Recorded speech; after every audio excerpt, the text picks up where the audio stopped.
It's the preseason, but football is back, and the Steelers are a 4-point favorite against the Bills on Saturday. Today's presenting sponsor of the Bleav in Steelers show is brought to you by BetOnline.ag. If you want to get in on the football action, BetOnline.ag is the place to do it. And if you think you know your stuff, you can do our winner-take-all NFL Survivor Pool, $300,000 for this upcoming season. So head over to the website today, betonline.ag. Use our promo code Bleav, that's BLEAV. You can see that on your screen right now to get started. Bet Online, the game starts here. Welcome into the Bleav in Steelers show. My name is Mark Bergin. Very, very happy to be joined today by the Bleav Network's very own Jarrett Bailey. And let's bring him in. He's part of the Bleav Network family. And Jarrett, you're also, hang on, there we are. Also the host of the Pump Fake. I know you write for the NFL for Sporting News, also a lot of Steelers coverage for Behind the Steel Curtain. Jarrett, welcome in. How's it going, man? Good to be here. I'm pumped up because we're getting closer and closer to the regular season. There's no correlation between preseason and regular season. So, I'm trying to tell myself that with 2 fumbles in the opener with Justin Fields and Russell Wilson due to make his debut. A year ago, we saw this franchise have 5 drives and 5 touchdowns with Kenny Pickett. So I'm trying to say good vibes and good vibes only here on a Wednesday. Yeah, and, I think last year made Steelers fans especially okay, the term "it's preseason" has never meant more than it does now after the season that unfolded a year ago. So regardless of that, it's exciting to have football back on the field, back on our TVs, anticipating kickoff, which is less than a month away. So it quenches the thirst, but also we're trying not to get too excited over certain performances. And I liked some of the things that the Steelers did in the opener with Arthur Smith's new system, the Steelers' new OC, Russell Wilson due to make his Steelers debut on Saturday against the Bills. I really think the 2 fumbles that Fields had with Nate Herbig on the field were more self-imposed. I think that those things are correctable to where if that's an issue come regular season, fine. Justin Fields, new system, new team, new teammates, getting acclimated. And I mean, it's one preseason game. I'm not going to take too much away from 3 drives in the preseason. Am I reading this wrong? What say you, Jarrett? No, I think you're reading it fine. And honestly, I talked about it on my YouTube channel directly after the game. I thought Fields played fine. If anybody who was expecting him to go out and be, MVP candidate Justin Fields in his first game of the preseason with a new team, I think that was more on them for those expectations. He went 5 of 6. Really, he went 6 of 6. The play that was incomplete to Van Jefferson on the sideline, he caught it inbounds. They just didn't challenge it because, A, it's the preseason. You want to see how, these guys respond to certain situations. And, understandably so. So he looked good in the passing game. Was able to make multiple, different throws at different arm angles for, whatever reason. He had a defender in his face on, I believe it was his first pass to Najee Harris, where he just kind of, did a little sidearm around the defender that got past Broderick Jones. So he showed a lot, had a nice connection with Van Jefferson off play action over the middle of the field, hit George Pickens a couple times. So he showed me, a good amount of stuff. And again, I don't think that he played, a Hall of Fame game, but again, it's 3 drives in the preseason. I saw everything that I wanted to see from him. Like you said, the fumbles not exactly ideal. I'm not going to put it all on him. Again, this is all due respect to Nate Herbig. There's another part of the center quarterback exchange there. So I mean, it's not as if Fields can shoulder all of that blame. So I think he played fine, and looking forward to seeing what he does this coming Saturday against Buffalo. Yeah, and if the Steelers make a change at center with rookie Zach Frazier, that'll be curious to see there. I thought Frazier looked good on films. Granted, it's against second and third team units. But when it comes to Fields, I thought he looked exactly like he did in Chicago. Right? It's like if I was going to question anything outside of the fumbles, which is, again, correctable, to me, it would be the slow decision making in the process of always wanting to hit the home run ball. Now, look at Arthur Smith's system. It's not just the play action pass, Jared. It's the play action pass under center, which, like, I swear Matt Canada was like allergic to when he was the OC here just last season. So that to me is a good thing. And then we see Russell Wilson. Like, I don't need to see a ton from Russell. I know he's got a new system and new teammates, but he's entering his 13th year in the league now. Like, for me, I'm just like, let's get to week 1 healthy and then start to evaluate from there, because I'm not so much outcomes oriented come preseason. It's like a war reenactment. Like, it looks like the real thing. It feels like the real thing. It ain't the real thing. Yeah, and I think that's how most people are when it comes to this time of year. I think Mike Tomlin had said he wasn't sure if Russell Wilson was going to start against Buffalo. I don't know if that's been changed yet, but would like to see Russell Wilson get some reps before the regular season. It's similar with Justin Fields. I mean, new guy, new teammates. Getting the live reps against a team that isn't their own would be good. Now they are having joint practices with the Bills this week, so I'm sure that there will be a lot of reps going around for that. So we'll see how much certain guys get in this game just because they're going to have the joint practices. And a lot of coaches say, hey, these joint practices give us a lot more than the actual preseason game does. So we're going to see how much we see of certain guys. But you brought up Zach Frazier. I mean, his first play was a run play for Najee Harris, and it was immediate people mover, clearing a hole up the middle, to the right side, and he looked good. Yeah, I think that with Troy Fautanu already being named, it's being rumored by Jerry Dulac of the Pittsburgh Post-Gazette that they are going to start him at right tackle, then I think that there should be no hesitation to start Zach Frazier at center. I think that Dan Moore is a better tackle than Nate Herbig is a center, and I think that Zach Frazier played much better than Nate Herbig did, so I don't think there should be any sort of hesitation to have Zach Frazier in at center. And again, we knew coming into this season, all right, this is going to be a different look offensive line, but for the better. Mason Cole and Chuks Okorafor both gone.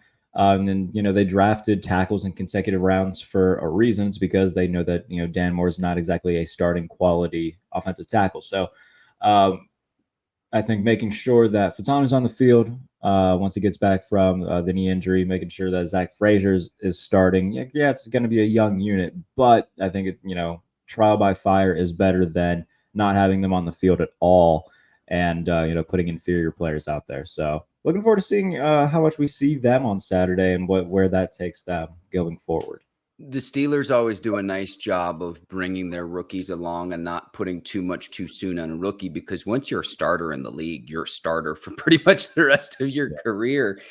At the same time, it's nice to see that the Steelers have invested some serious draft capital in the offensive line, because before the selection of Broderick Jones a year ago, you had to go back to David DeCastro for any lineman drafted in the first round by the Steelers. I Bleav it was the first or second round. So, I look back at those final few years with Ben where he was making $30+ million and the Steelers spent like $12 million total on the offensive line. And I know that there are teams that have left tackles that they can find that money in their couches, like it's like there are left tackles in that league that make that much in a single season. So it's nice to see that Pittsburgh is getting back to what makes Steelers football: running the ball effectively, controlling the clock, controlling the line of scrimmage, winning the turnover battle, and playing stout defense. I mean, it's not sexy at all, but that to me is this team's recipe in the 2024 season. It's almost like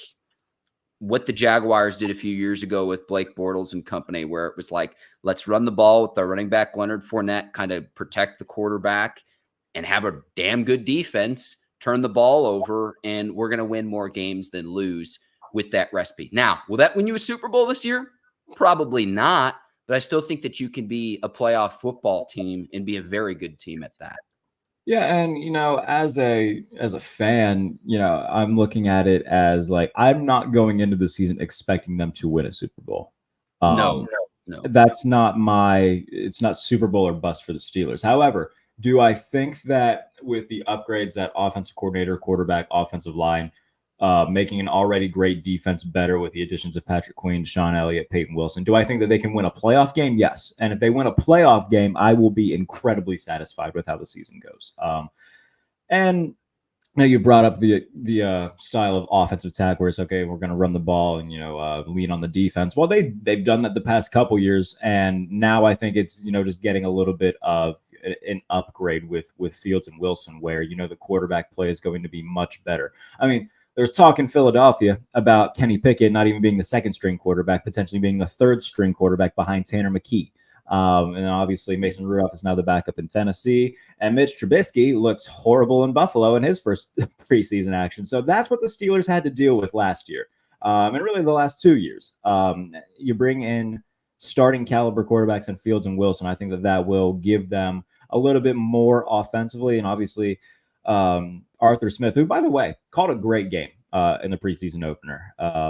It may not have showed up on the scoreboard, but there was a play in particular, 4th and goal in the red zone, where he schemed Calvin Austin wide open in the back of the end zone, and Kyle Allen just led him a little bit too far. Overall play calling, I think it was great. And once we get into the regular season with Russ, with Justin Fields, however they decide to divvy that up, there's reports that there is going to be a Justin Fields package if he's not the starter. I'm excited to see it, and I think that the offense will be much better. And again, not expecting them to be like a top 10 unit, but if they're like the 16th best unit in football, hey, sign me up. As long as the defense lives up to its expectations, that can be a team that wins a good amount of games. It can't be worse. Exactly. Exactly. Like, it can't be worse. Oh, man. It's certainly not.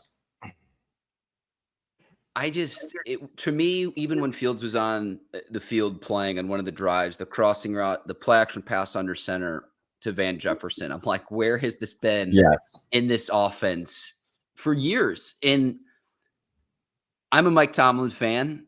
I think he's been a victim of his own success. They always say the standard is the standard in Pittsburgh. You want to win Lombardis. That's what this franchise is used to. But to do that, you have to win a playoff game. And you're getting closer and closer to where it's been almost a decade now to where you've won a playoff game. And if you're not going to bottom out, which I understand why you won't, you're not going to get the premier talent in the draft. So how do you put this together? Not just to compete to win the division, which I think they do a good job of, but once you actually make it to the playoffs, can you go on a run? And that's to where the offense has been so putrid, and it's such a quarterback-heavy league, particularly in the AFC. That's one thing where I would defend Mike Tomlin, to where I'd ask anyone, well, look at who his quarterbacks have been. What do you expect? Yeah, and, hindsight being 2020, I think a lot more of the blame can go on Kevin Colbert in the, past, half decade or so than Mike Tomlin. It's been a lot of bad drafts. And Mike Tomlin, is part of that, obviously. But at the same time, I mean, we've seen it even in the past couple seasons with Omar Khan, where it does seem like there's more of a coherence where it's, let's work together to figure out who you want on the field and everything like that. As to where with Colbert, I mean, there's just so many misses where it's just like, okay, Pickett's like, we can call him the preseason MVP. I know he had a touchdown pass, but no completions beyond 10 yards in that game. Yeah. Like, there's more than just looking at the box score when it comes to Kenny Pickett and say, oh, the grass is always greener. Sweetie can light it up during the preseason. I don't even care if he does for the Eagles, if he doesn't win that backup role. But the fact that that's even a conversation, Jarrett, tells me all I need to know about, okay, the Steelers made the right decision, because point blank, they're paying Russ and Fields less than $5 million a year combined. Yeah. They are better than what you would have had if you would have brought back Pickett, if you would have brought back Mason Rudolph, period. And they're cheaper. Yeah. And you pointed out, if you're not going to be a team that bottoms out, which the Steelers aren't going to be, it's hard to get, higher end draft talent when you're always picking, between like 18 and, 24, whatever it may be. But, that's where I say then start taking a page out of the Rams playbook. Like start embracing the whole F them picks type thing, like trade for premier guys. And that's why, at the beginning of this whole Brandon Aiyuk thing, I was like, look, if you got to trade a first round pick to get him, then do it. Because odds are, if you don't do that, you're just going to take a receiver in the first round next year anyway. So you may as well trade for a guy that you already know is elite. I would like to see them do that a little bit more. Not like, Omar Khan's been very aggressive, which it has been very refreshing. I mean, this has been an offseason unlike any other for Steelers fans in terms of, sending guys away, bringing guys in, signing guys.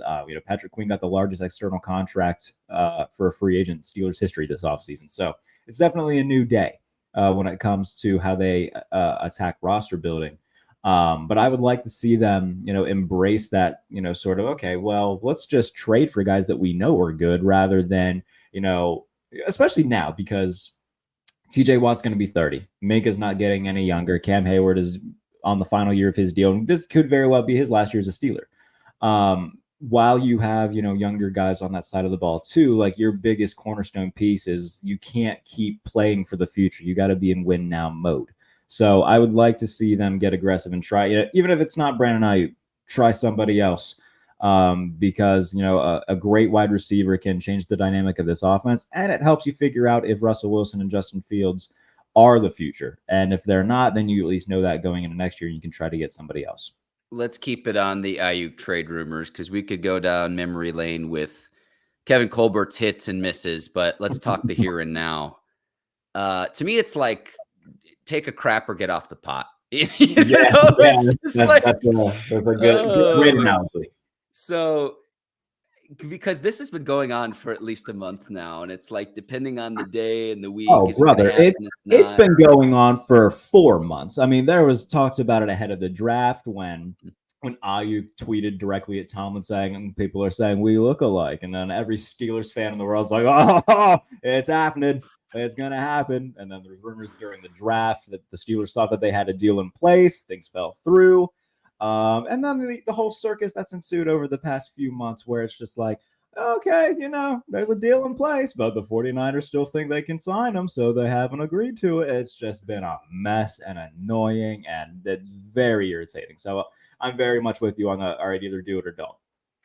And I think that's more on the 49ers than the Steelers. I don't think all that much changed just knowing how Omar Khan operates to where I think it's like, this has been the deal. This has always been the deal. This is going to be a deal if a deal is going to happen. I mean, Rappaport reported yesterday, like they have a deal in place. The 49ers are literally just trying their best to not send Aiyuk away. They offered him, a new deal. He hasn't accepted it. It's really come down to, and then a lot of Steelers Twitter, Derek Bell, Nick Farbaugh were like, all right, let's wait for the 49ers leak. And like clockwork, Garofolo reports, hey, they think they're getting closer. They're not going to rush this. What do you mean they're not going to rush it, bro? It's been 4 months. This is time for, quote unquote, not rushing is done. So all of these back and forth leaks, to different insiders is basically they're communicating, basically using his Rappaport and Garofalo as puppets at this point. Like that's how they're getting back and forth, I think. And I hope this thing ends one way or the other by the end of the day. We've been saying that for the past week. It's been a pain in the butt. I haven't seen anything like this really ever.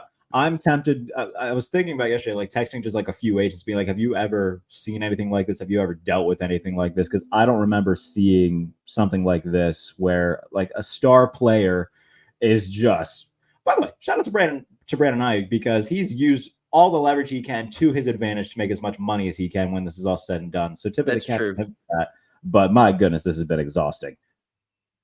Yeah, so you were saying you would give up a first-round pick if you were the Steelers for Aiyuk? I would have, and obviously now reports are that they're not going to. Because the question I have, Jarrett, is the Steelers aren't competing against anyone else, so why would they do that? Well, my thing is, at the time at least, like back in April, that's kind of when I was banging that drum. Like, okay, if the Patriots are going to be in this, if there's going to be plenty of other teams in this, then okay, yeah. I think the Jaguars were rumored to be in it at 1.2.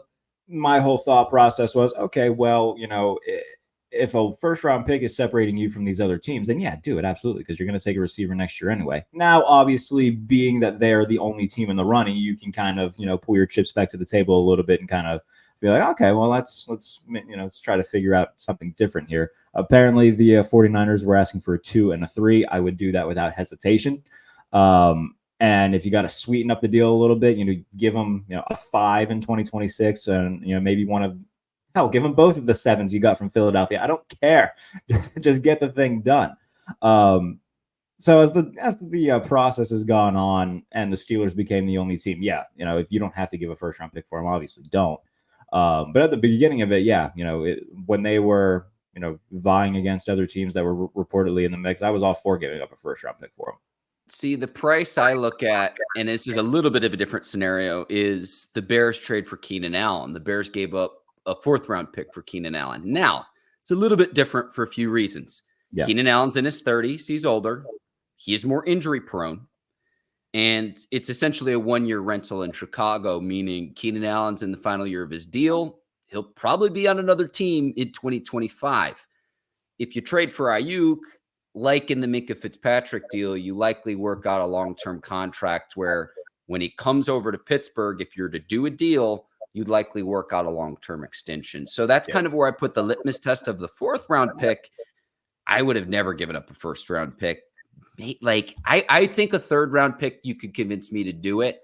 And if you have to throw in, say, a future pick in another draft, maybe I look at it from that standpoint. But I know the 49ers were rumored to want to get a receiver back. What good does a draft pick do when they're trying to win a Super Bowl this year? So whether this gets done or not at this point, I still think Aiyuk winds up with the 49ers in the 2024 season, because I don't think a whole lot's changed from what the Steelers are willing to give up from the jump. And that's where I credit Omar Khan, his understanding of positional value, contractual value, which is what he did in this organization before he became the GM. I think he is as shrewd as any GM. And that's not to say John Lynch and company aren't over in San Francisco. But when I hear rumors of like, oh, will you throw Minkah in a trade, or Pat Freiermuth or George Pickens? It's like, I still think these two teams are way too far off to actually getting a deal done. Could be wrong.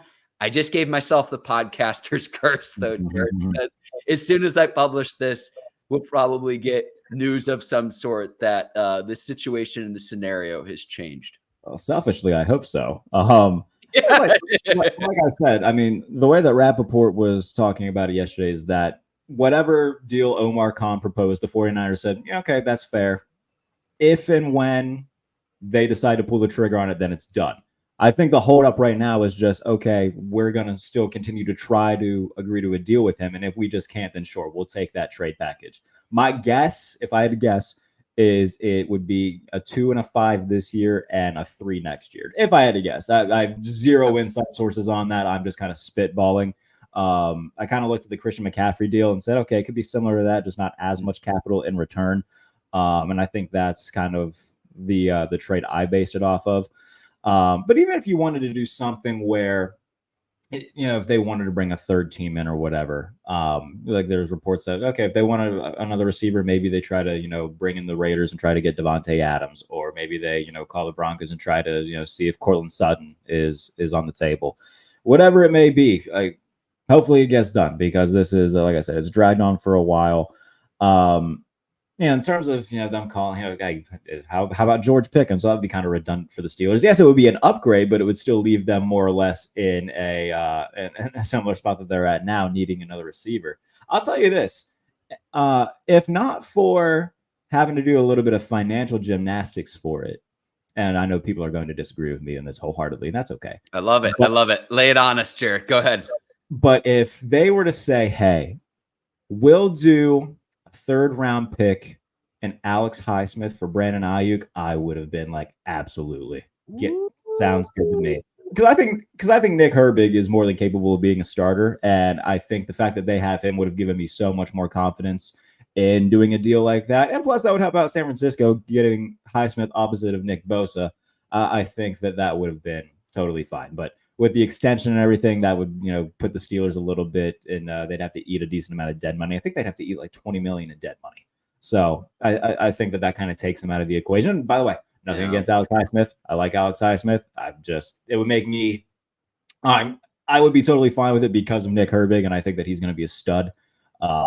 So that was one that came to my head that, again, I know people wouldn't have liked to hear, but one that I would have been okay with. You mentioned the dead money. The only way I would say that I would kind of poo-poo that deal as well is, can we convince Marcus Golden to come out of retirement just to make sure we've got some depth at the edge rush position? That's DeMarvin Leal now, I guess, is going to be kind of that fourth guy that move him to the edge. He played well in the preseason opener. We'll see. I think that's more of a better position for him. So, we'll see if he can, continue being a good rotational piece that he's been throughout camp and preseason. He needs to, have a step up year, and I hope that he does.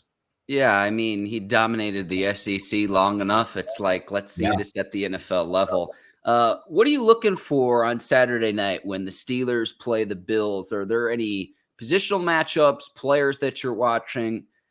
As fans, what should we actually watch for that has some correlation to the regular season? Well, I'll be watching my Lord and Savior Joshua Patrick Allen, the quarterback of the Buffalo Bills. Yeah, for anybody who knows me, they know Josh Allen's my favorite player, so I'm very excited. Okay. But Steelers-wise, yeah, like I said, I want to see if Russ plays. Like we've seen Justin Fields play, and I'm looking forward to seeing him play on Saturday. But I would like to see Russ get some in-game reps. And then offensive line, specifically Broderick Jones. I don't know what the heck they're doing with him. It just feels really weird. But hang on. Let me interject really quickly because I read one report too where it was just like while the injury is going on with Fautanu, they're moving Jones back to right tackle. Dan Moore will then start at left tackle. So it's like I don't even know if he fully knows what he's doing because for me it's a muscle memory thing. I don't doubt his ability to do it, but it's the muscle memory of the reps he should be taking at left tackle. Right now, he has to play right tackle due to the injury to Fautanu.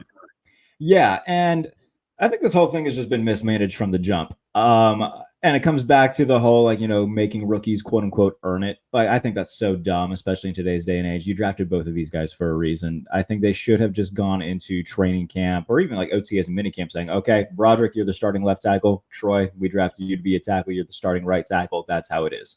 Would have been so much easier for everybody to get all the reps that they knew that they would be taking in game rather than flip-flopping them all around the offensive line, making them take different, reps at different places. So I feel bad for Broderick Jones a little bit. And I'm going to be keeping a close eye on him in this game just because I want to see what they do with him. I want to see how many, reps he gets on either side, how those are allocated. But also Payton Wilson. He played tremendous in the first preseason game. Already one of my favorite Steelers. Just talking to him in OTAs and minicamp, just a dude who loves football and loves being a Steeler already.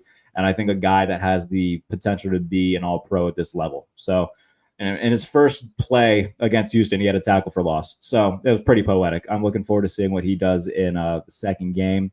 But those are kind of offensive line and Payton Wilson. Those are where my focus is going to be heavily against Buffalo. Yeah, I want to start with Fautanu. I will get to Wilson, I promise you. Fautanu, a little bit of a rocky start in the Steelers debut. 2 sacks of quarterback Justin Fields. So I think he settled in.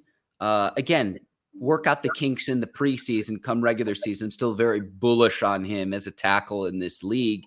And hopefully 2 tackles that you have for the next decade in Broderick Jones and Troy Fautanu. So it's a shame he's not going to get those game reps that are valuable to younger players with the preseason due to his injury. Steelers are also very fortunate that that knee injury isn't worse than what it is. Yeah, I dodged a little bit of a bullet. And like you said, he had the sack that he gave up where Danielle Hunter just straight up beat him. I mean, that's going to happen.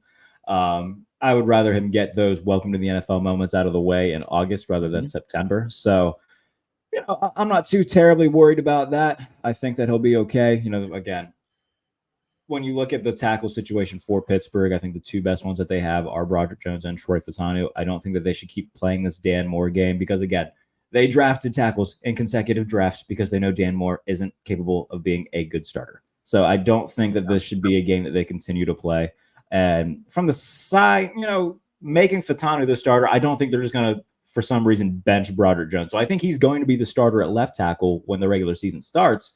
It's just there's no reason to do this in the first place. You should have come out in May, June, and been like, okay, this is what it's going to be. Broderick, we're going to make you the starting left tackle. Troy, we're going to go into this with you as our starting right tackle. We've got a couple months to get you guys ready for it. That's what we're going to do. Then just do all this, jumping through hoops type of stuff. And what I would say with Moore entering the final year of his deal is he's had good contractual value on his contract. But again, I mean, to me, the writing's on the wall. I'm with you there. Let's go to Payton Wilson. I live in Raleigh, North Carolina. I got to see him play in person twice. And I was at the Notre Dame game where he's chasing guys down that run 4.3, 4.4 40s. The analogy I make is it's like a lion hunting prey. Mm. And in the preseason, it's not just his ability to fly to the football, but when a lineman has to go to the second level to block a linebacker, whether it's a pulling guard or a tackle, good luck, because it's not just his speed, it's his understanding how to slip a block and to blow up a play and to have his sound gap discipline and to fill a hole. And as long as he understands the scheme of what it is that he's supposed to do and he can just read and react, if he can stay healthy, oh my Lord. We know the Steelers' track record for linebackers, but this is a position that the Steelers have been trying to get right since Ryan Shazier got hurt. Like, if we're just being honest with ourselves, that's why you go out and get Patrick Queen, and hopefully you have a linebacker opposite in Payton Wilson who can continue to play at a high level for years to come. Yeah, and I did a piece on Payton Wilson for Behind the Steel Curtain. I called his defensive coordinator at NC State, Tony Gibson, just told him, hey, what's Pittsburgh getting in this guy? Obviously, I've been able to see him a little bit up close and personal, but and he couldn't talk higher of him. He was much like us, a little bit surprised that he fell all the way to the third round, and a lot of that is because of the injury history, but he hasn't missed a game because of injury since 2021. And the fact that, he doesn't have an ACL in one of his knees, I'm sure scared some folks off. But Hines Ward didn't have an ACL in one of his knees either, and he had a fine career. So I think that, again, a little bit of apples to oranges, different positions and whatnot, but it can be done. And one thing that he also pointed out is that going to Pittsburgh was the perfect spot for him, just because he fits this culture very well. And the work ethic and just the blue collar mentality is something that I think that he's going to fit in tremendously in Pittsburgh. And not for nothing, 41, great number for him. I think it looks great. I don't know why that came to my head, but I saw him in 41. I was like, oh yeah, that makes sense. I like that. So he is, like I said, already one of my favorite guys on the team. In brief conversations I had with him over the offseason, just a dude who wants to play, wants to hit people in the mouth, and wants to be as good as he possibly can be. And looking forward to seeing him with Queen, with a Landon Roberts. I think that they have the potential to be one of the better, off-ball linebacking trios in football, which, again, throughout all the years of the John Bostics, the Sean Spences, the Joe Schoberts, it's nice to say, okay, yeah, they have legit off-ball linebackers, not just one, not two, but three legit guys that can play well. And it's been a long time coming for that position. Yeah, and I know he's endeared himself, Payton Wilson, to Steelers fans. I see where he's warming up on the field in Latrobe like an hour before practice, and it's like, I think that, look, if that's his routine, all the power to him. But I know the fans are just eating that up too, Jared. Oh, for sure. Yeah, and I think he was asked about that. He's like, look, that's just my routine. I'm not trying to be, that guy or anything. It's just that's what I've always done. And if practice starts at a certain time, that's not going to stop me from doing the things that I have to do to get ready. So, yeah, fans love that type of stuff. They always do, especially with like if you're sitting in a bar in Pittsburgh and somebody's seeing that on the news, they're just going to point to him and be like, oh, yeah, that's our guy. I'm like, all right, man, probably. So he's out there. He's out there on the field before the rest of them. Yes, that's just the most stereotypical Yinzer interaction you can think of. That's exactly how it goes. But look, man, he's already a fan favorite for a reason. It's because of stuff like that. So had a really good outing in the first game. Looking forward to seeing what he does against Buffalo. And yeah, the other thing, no injuries. Cross our fingers. Let's hope for everybody staying healthy. That's the most important part of this. Yeah, Petty Mark's going to come out on the pod now. I could talk to you about young players on the Steelers, whether they're rookies or second-year players, third-year players to watch in this game. Mitch Trubisky against his former team. I'm going to be petty. I can't wait to watch this. I don't know why. I don't know if there's going to be any bad blood between the two. When Trubisky went from Chicago to Buffalo, there was a preseason game where he lit up the Bears. How does he play against the Pittsburgh Steelers, his former team? Because the Steelers cut him. He was still under contract, but it was after that Indianapolis game a year ago where it was like, there's no way that the Steelers can bring him back because there's just nothing there to salvage at this point at the quarterback position. I can't wait to watch this. I don't know why. Again, Petty Mark out on the pod. You can call me Petty, but I cannot wait to watch this on Saturday. Yeah, I didn't even think about that, honestly. Mitch, I like Mitch. I think he's a great dude. I don't think he's a very good quarterback at this point in his career. Yeah, I didn't even thought about that, to be perfectly honest with you. Yeah, I mean, we saw, like you said, he went back to Chicago for a preseason game in 2021 against while he was a member of the Bills. The year after that, the Bears didn't bring him back. And yeah, I need to look up his stats for that game because I do remember like, it being a legitimate, like, he put on a show. So that was that was certainly something. The Bears fans were like, where was this guy who was the second overall pick? And he had one game with the Bears where he threw like 6 touchdowns against the Bucs. Did take the Bears to the playoffs twice, believe it or not. It was just like, where was this guy who was the second overall pick in the years that he was in Chicago? Yeah, and I can remember like a handful of games when he was with Chicago. Like he had a really nice game against the Cowboys on Sunday Night Football one time, where they beat Dallas. The Bucs game that you just mentioned. Like he had his moments and everything like that, and he led him to a division title in 2018. And that was the year that the double doink took place against Philadelphia. So he was a former Pro Bowl quarterback. Like there was something there at one point. It's just like things. But Mitch Trubisky, former Pro Bowl quarterback. People forget that. Yeah. So again, nothing against Mitch. I don't know. I don't think he's going to light up anybody. But it didn't even cross my mind that he would be returning in this. So that's funny. All right, Jarrett, as we start to wrap here on the Bleav in Steelers show, I do want to ask you, you've covered the Steelers, you've been at training camp, a lot of celebrity sightings at training camp. Do you have a favorite, whether it's from this year, seasons past? I will give you the floor because, I mean, you could go Jason Kidd, you could go Glorilla, you could go Brett Michaels, Smokey Robinson. The floor is yours, my friend. Yeah, all of these, nothing against these people. I just have no, like, Jason Kidd was kind of cool because he looks like my dad. But like Glorilla, I don't know who that is. I'm sorry. I got a ton of hate because I tweeted, all right, Smokey Robinson's at training camp. I don't know who this is. Somebody fill me in. Oh, Jarrett, no. Yeah. I felt kind of bad because everybody was like, how the hell do you not know who Smokey Robinson is? It's like, I don't know, man. I'm sorry. I mean, Brett Michaels is kind of cool, but like, I don't know. I think that I would need my wrestling fandom will come out now. There's a Jeff Hardy figure right here. If like, I don't know, if Motionless in White played out the Steelers out of the tunnel like they did for Rhea Ripley at WrestleMania, then I'd be excited. That's my favorite band. Man, like I don't know who Glorilla is. No disrespect to her. She seemed to be really into the whole thing, which is awesome to see. Jason Kidd is really cool because like as a younger kid, like he was still on the Nets and still doing like some good stuff, won a title with the Mavericks. So I like Jason Kidd. But yeah, none of them that I was like, oh my God, so-and-so is at training camp. I was like, that's cool, I guess. Couple things. When they had Brett Michaels there, I remember as a kid watching Rock of Love on VH1. I watched Rock of Love too. That was a hilarious show. Just tremendous. One of the contestants had a spinoff show of her own called Daisy of Love. This is a deep dive into VH1 lore, by the way. You're not going to get people are going to love this on the pod. I promise you. VH1 like love competition shows were because they also had Flavor Flav had one of his own called Flavor of Love. There was that was an era in television. Tremendous. One other thing too, if you're a defensive player on the Steelers and James Harrison is there wearing a plain black shirt, plain black shorts. Wow.